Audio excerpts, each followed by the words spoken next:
What is up, YouTube? My name is Mario, aka the Loot Box Hero. Check out the second channel because the second channel is popping, aka the Real Super Mario, aka YouTube's greatest fat man, bringing you another video. Alright, so we got a lot to talk about today on this Pokemon Legends ZA and assorted news video. So we have some updates on the Nintendo Switch 2, including some information coming from Furukawa himself. We also have an official time and date for the April Nintendo Switch 2 Direct. We're going to talk about that, as well as some information on a new Pokemon game, the future of Pokemon Remakes. Of course, we have our 4chan text dump of the evening. Rooster Teeth is making a comeback, as well as Overwatch news and some more. We're going to talk about a lot of stuff today, so if you want to continue getting videos like this from me, like, comment, subscribe, hit the bell button, do all that good stuff that YouTube requires you to continue getting videos from me. Follow me on twitter.com/RSMario128. Like my video, tweet, share my video, tweet, and I'll shout you out at this portion of the video. If I remember, let's get on into it.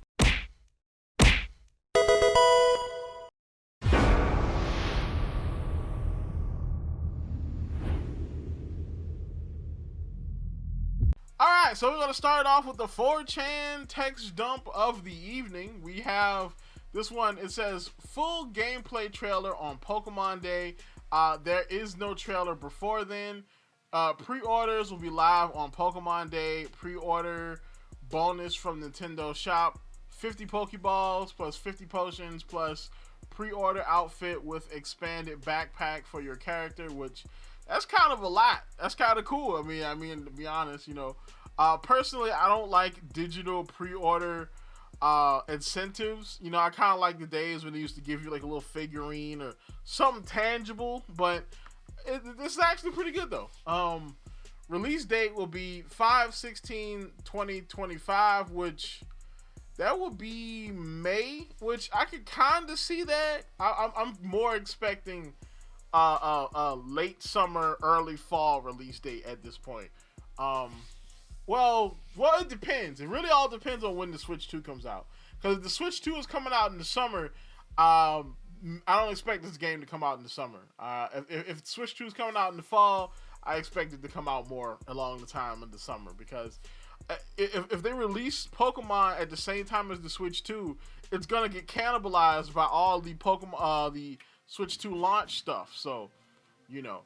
It says 21 new Megas, Dragonite, Raichu, Skarmory, Kingdra, Mega Kingdra. That sound kind of lit. I ain't even gonna lie to you. Kingdra's my boy back in the day, back in Generation 2. Zangoose, Milotic, Luxray, Togekiss, Vespiquen,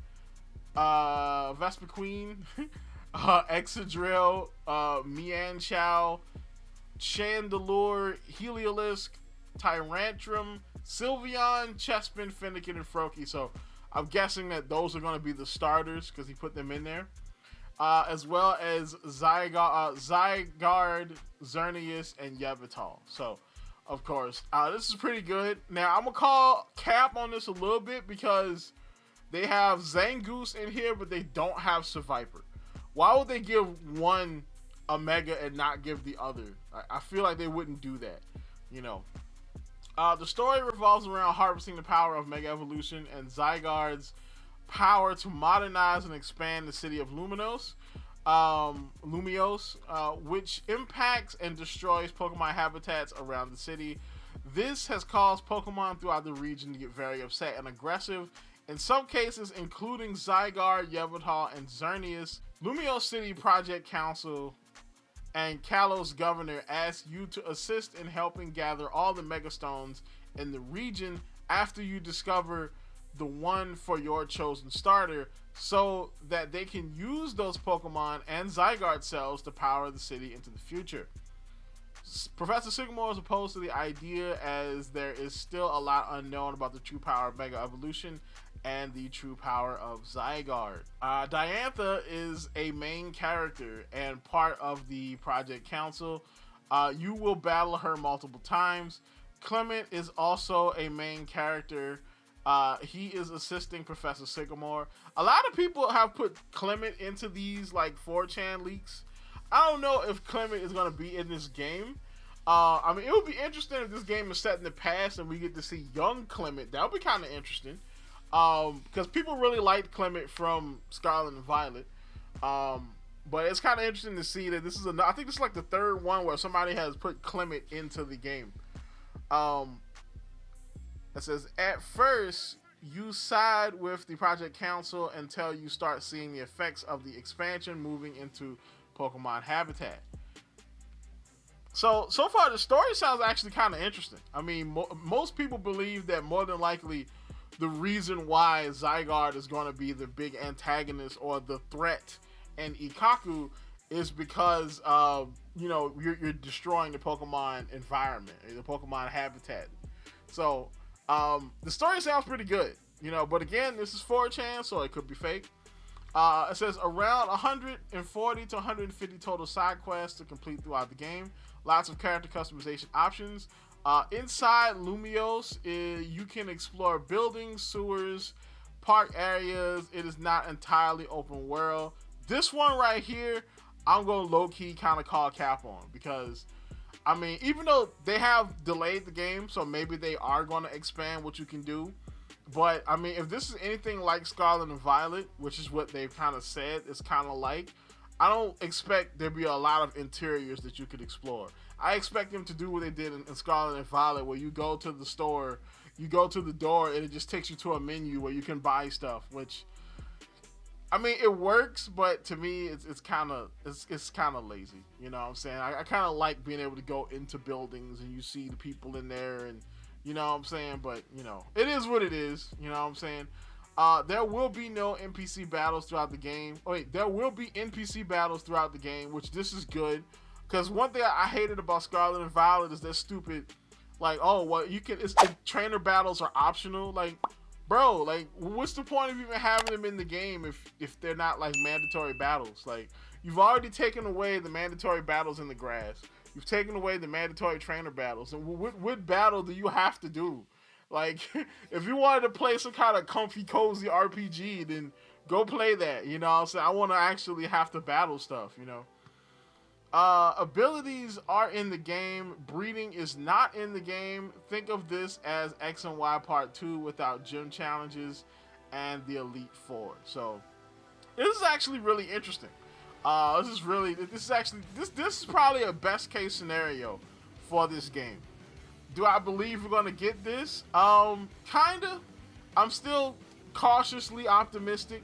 Alright, because as much as I like Scarlet and Violet, the launch of Scarlet and Violet was not great, and it did kind of hurt my faith in Game Freak just a little bit. I'm not like some black-pilled, I hate Game Freak person, but it did damage my faith in them just a little bit. So they gotta redeem themselves a little bit in my eyes. But this is definitely a best case scenario for what the game could be. So next up we have the big news. Well, this was they confirmed the time and the date for the Switch 2 event. So I believe they did this as part of the big investor meeting that they had. But they said, join us on April 2nd at 6 a.m. for the Nintendo Direct Nintendo Switch 2 on 4/2/2025, where we will share a closer look at the Nintendo Switch 2. So, alright, you know what I'm saying? And the big thing about this is you saw like a lot of people sharing this, but one of the biggest people I saw retweeting this was Sakurai. He retweeted this and he said, wow. So, I'm going to jump the gun and I'm going to say new Smash confirmed, okay? Alright, Smash Ultimate 2 confirmed, baby. We're getting a new Smash game. We might not get like an announcement, like a date or anything like that. It's probably just gonna be a trailer like they did last time, where they just had the trailer with the Smash logo was in the Inkling's eye or whatever. We probably just get something like that. But guess what? We getting a new Smash game. It's confirmed right here, baby. But in all seriousness, though, I do expect we're probably gonna get some launch titles. We're probably gonna get the either the price. Well, we're probably gonna get the date, the launch date for the system, and we might also get the price. All right, because that was one of the things that Furukawa was talking about. We're gonna talk about a little bit later in the video. is the price, because he was talking about that with the investors. But we're definitely going to get some launch titles. Tell me what you think is going to launch with the system down below in the comments. So we move on to the Pokemon news. So we have Pokemon TCG Pocket. Their trading feature has not gone down very well. Personally, I haven't really used it yet. I haven't really used it a lot because honestly, I haven't had my phone. I just got my phone back from the shop because it was messed up. I needed a new battery, so I haven't really used my phone a lot. So I haven't had a chance to use the trading feature. So I don't know how booty cheeks it is, but from listening to other people talk about it, it sounds like it's straight up booty cheeks, and not in a good way either. So, trading feature update. Since releasing the first iteration of the trading feature a few days ago, we have received a large number of comments. Thank you for sharing your feedback. The item requirements and restrictions implemented for the trading feature were designed to prevent abuse from bots and other prohibited actions using multiple accounts. Our goal is to balance the game while maintaining a fair environment for all players and preserving the fun of collecting cards that is core to the Pokemon TCG experience. However, thanks to your feedback, we understand that some of the restrictions put in place are preventing players from being able to casually enjoy the feature as intended. We are actively investigating ways to improve the feature to address these concerns.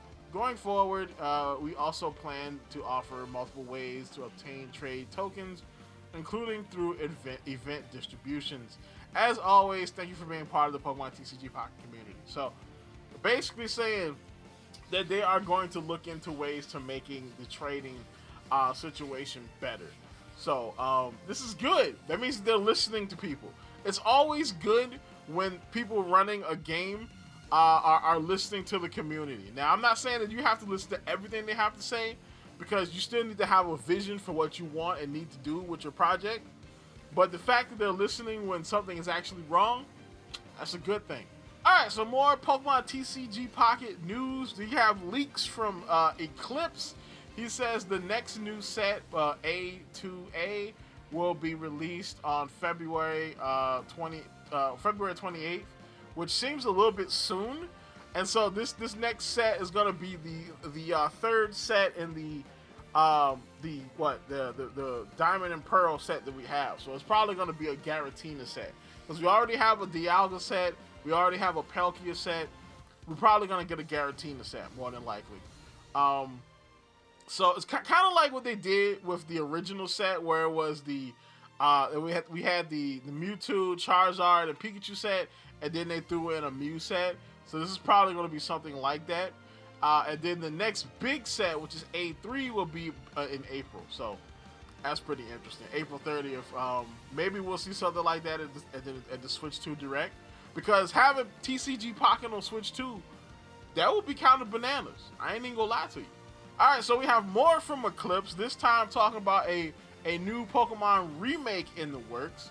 So Eclipse put up this poll a couple days ago, and he said, "Do you like Gen 4? I mean, did you liked Gen 4 remakes, Brilliant Diamond, Shining Pearl?" And of course, most people said no.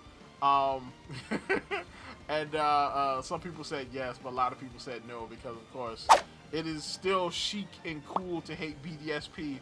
It is not cool to not dislike this game yet. So give it a few more years before people are like, "Oh my gosh, BDSP was great." And he said he didn't. So afterwards, he says, "Well, you will not be happy, I guess." So I'm guessing he's hinting at the fact that the next remake is going to be more of a faithful remake, similar to BDSP. More than likely, that remake is probably going to be Generation 5. Alright, some people have been saying it's going to be Generation 2, but I don't think they would do that again unless they're going to do a Let's Go game. And I don't think they're going to do any Let's Go games. Even though it's possible, we got to remember that Let's Go Pikachu and Eevee was the first Pokemon game on the Switch. So, I mean, Switch 2, it would only be interesting if, the first game on that system will be Let's Go Hoot Hoot or whatever. You know what I'm saying? Not to mention, I mean, they could just do Let's Go Eevee. I mean, because remember, this is the year of Eevee. All right, so they could just make the game Let's Go Eevee. All right, and you know, Eevee also got, you know, new evolutions in Generation 2. It's a possibility. I'm not saying it's gonna happen, but I'm saying it's possible. Not to mention, to go back to the Black and White remake theory. Remember that Riddler Q posted this not too long ago.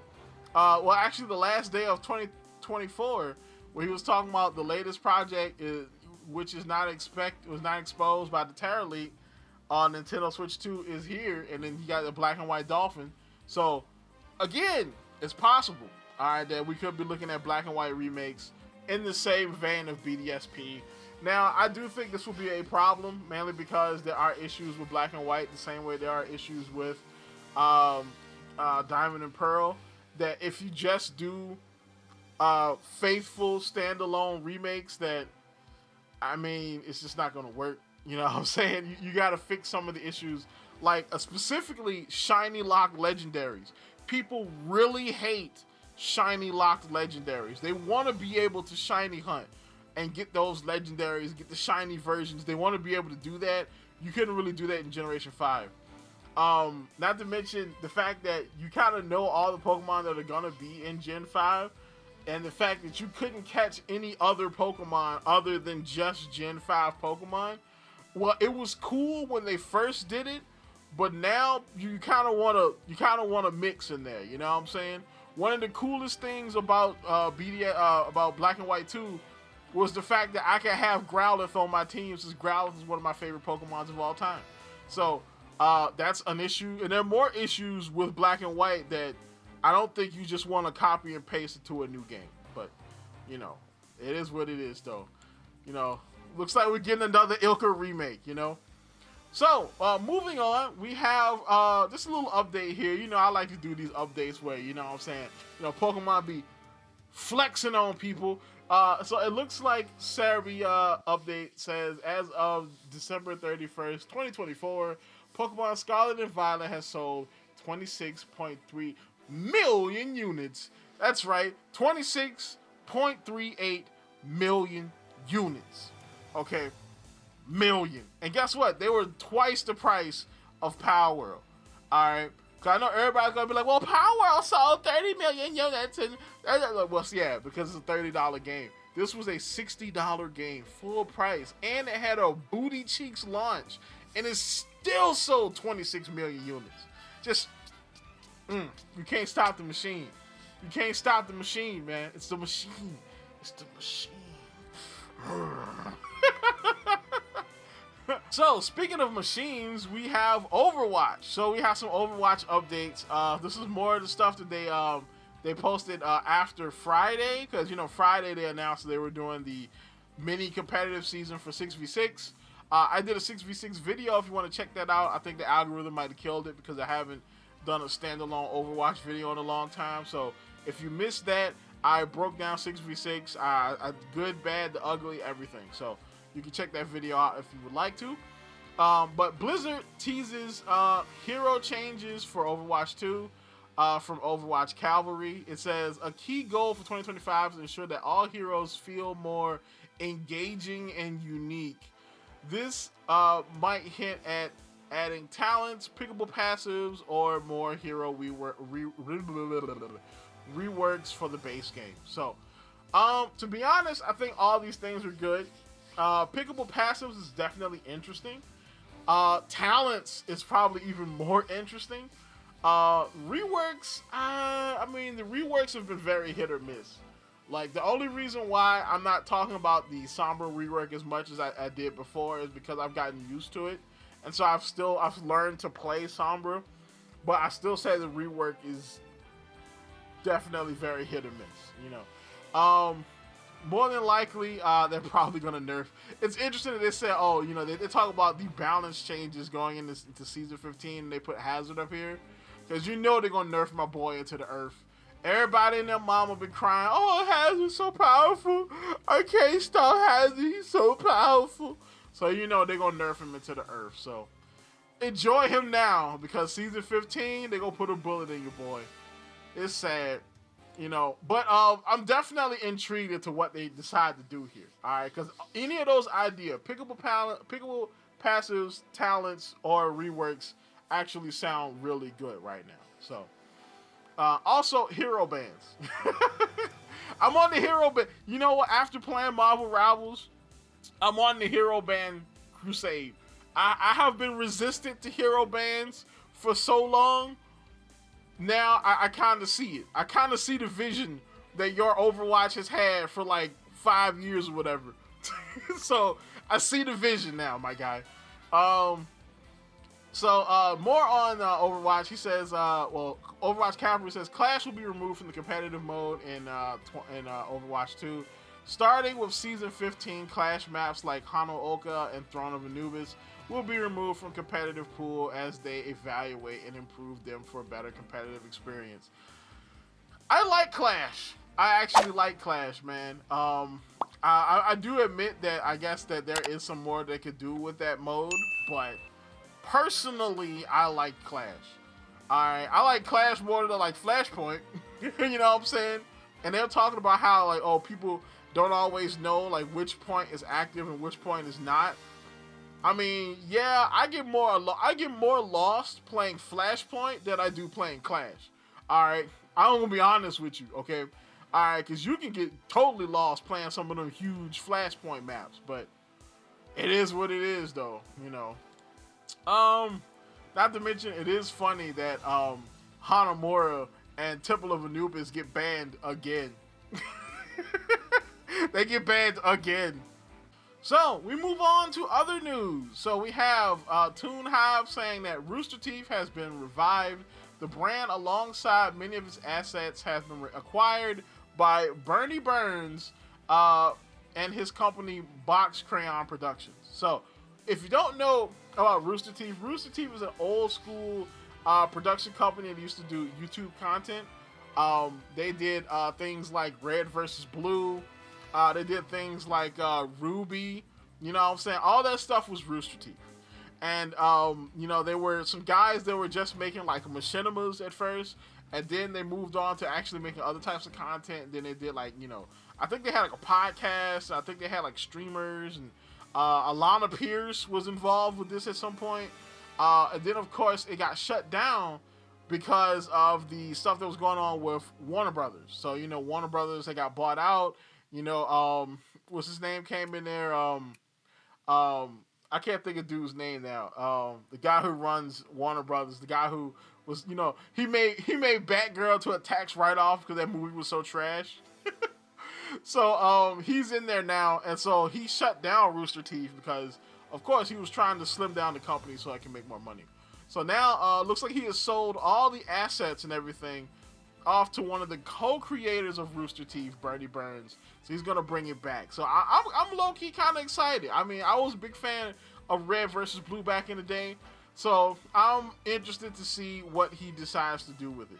I always like it when the little guy gets another chance at, you know, making something that failed work. So that's interesting. Speaking of things that failed, freaking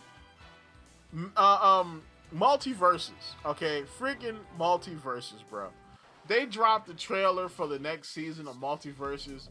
Why does this look so clean? This combat should have been in there from day one. Alright, and then they announced that they were gonna bring in freaking Lola Bunny. They announced they were bringing in Lola Bunny. Lola Bunny should have been there from season 1. Alright, what have we not learned about Concord? Alright, you know what I'm saying? The reason Concord failed is because it didn't have likable characters that people could attach themselves to. Now, that wasn't a problem for Multiverses, but I'm saying Lola Bunny as like a cheesecake fan servicey character, yeah, you know what I'm saying? She might not be my cup of tea, but she's a lot of people's cup of tea, okay, as far as fan service goes. And you know how far fan service goes. People are willing to play through the bots and the bugs and the CCP censorship and the drama involving Marvel Rivals just because they can get to freaking Invisible Woman's cake. they love the Invisible Woman cheeks, and she invisible. But guess what? They will go through all of that just to play with them cheeks. So I'm just saying that the power of cheeks is strong. Like cheeks could have saved this game. I'm just saying the fact, not to mention that, and having this kind of smooth, clean gameplay could have also saved them. Because when they came back from the first time they shut down, the gameplay was like very slow, very clunky, very weird. This right here, if they came back like this, that would have been golden, bruh. Alright, so we move on to Switch 2 news. So, there was the investor meeting with Mr. Furukawa and the Nintendo investors. So, we start off with Shintaro Furukawa says Nintendo will put measures in place to prevent Switch 2 scalpers. We will take all the possible measures based on the experience we have had accumulated to date regarding scalpers and the like. We are making preparations. So Nintendo is preparing to fight scalpers. I'm not quite sure how Nintendo could do this, because really it's not Nintendo's job to do this. Alright, if you look at the Pokemon scalping situation with the Pokemon cards, it's not Nintendo's job to really fix it. I mean, all they can do is put out more stock, but it's up to the retailers to ensure that people can't buy multiples of whatever the product is. What's the point of Nintendo putting out more stock if one person can come in there and buy 12 units and then leave? You know what I'm saying? Like, it's no point. And then, of course, they can go and do this at multiple locations. You know what I'm saying? Like, there's no point. So, I'm not quite sure what Nintendo could do, but it's up to the retailers. Maybe Nintendo could put pressure on retailers to force them into not, you know what I'm saying, allowing people to buy multiples. You know what I'm saying? Because that's the only thing Nintendo can really do, because it's up to the retailers, you know. Nintendo President Furukawa talked to the investors about the price of the Switch 2. Not only does Nintendo have to take into account Japan's increased inflation rate, or more like the inflation rate of the whole world, it also has to consider that the exchange rate environment has changed considerably since the Switch launched in 2017. Nintendo also has to consider the affordability that our customers expect for Nintendo products. Nintendo needs to take all these factors into account when considering the price of its products. So essentially he's saying, yeah, you know, we're going to take all these into account until what price we make the system. They also have to take into account the new things that are currently happening, seeing as though the global shipping market is in flux because of tariffs. So specifically the tariffs on Taiwan, because Taiwan is where a lot of the chips are made. And same thing going for China. You know, the USPS has officially banned any packages from China. So I don't know how that affects Nintendo, because I don't think they use USPS to ship things. But I'm just saying, so the world of international markets and shipping is in complete flux now. So all of those things are going to come into effect for the Switch 2 price. I'm thinking it's going to be between $350 and $450. That's the sweet spot. More than likely, it'll probably be like $399. But I'm thinking between $350 and $450. That's my best estimate. So, more on Mr. Furukawa. He said that Switch 2 exclusive games are important to success. We announced Pokemon Legends ZA and Metroid Prime 4 Beyond as titles for the Nintendo Switch in 2025. Since many people play the Switch, we would like to release software for it. On the other hand, dedicated software is very important when launching new hardware. With that in mind, we would like to consider various ways to enable many customers to play our games through the Nintendo Switch and Nintendo Switch 2. So, this basically says that they are going to have Switch 2 exclusives. So they're not going to do like what happened with the PS5 and the PS4 and the various Xboxes, where, you know, the new ones came out and they were still releasing games for, you know, PS4 like 3-4 years into PS5's life cycle. I don't think Nintendo's gonna do that. I think the Switch probably has until maybe 2027, and then I think that's it. I think it's done. 2026 more than likely, but 2027 is a possibility. But I think after that, I think it's GG's for the Switch. I think it's done. So that's about it for this. Tell me what you think in the comments down below. Like, comment, subscribe, and always, people, keep it real.